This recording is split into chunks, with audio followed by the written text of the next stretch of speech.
محنت کا صلہ، ایک حوصلہ افزا کہانی۔ کیا آپ نے کبھی سوچا ہے کہ قسمت بدلتی کیسی ہے؟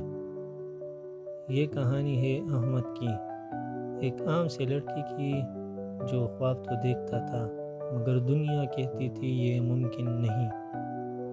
احمد ایک غریب بستی میں رہتا تھا۔ لوگوں کا کہنا تھا کہ بڑے خواب دیکھنا چھوڑ دو، مگر احمد نے ان کی باتوں پر کان نہیں دھرا۔ اس نے ایک چھوٹی سی چائے کی دکان لگائی، لیکن وہ عام دکاندار نہیں تھا۔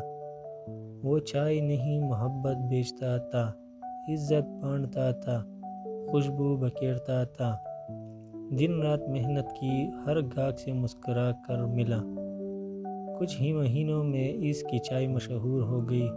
ایک دن ایک بڑے بزنس مین نے اس کی دکان پر چائے پی اور حیران رہ گیا۔ یہ جذبہ، یہ محنت، یہ لگن۔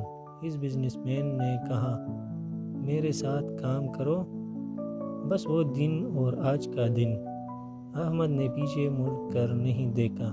پہلے اس نے اس کمپنی میں کام کیا، پھر اپنا خود کا بزنس کھولا۔ آج وہی لوگ جو کہتے تھے ناممکن ہے، اب اسے ایک کامیاب انسان کے طور پر دیکھتے ہیں۔ یاد رکھو، قسمت بدلتی نہیں، اسے بدلا جاتا ہے۔ محنت کبھی رائے گاہ نہیں جاتی۔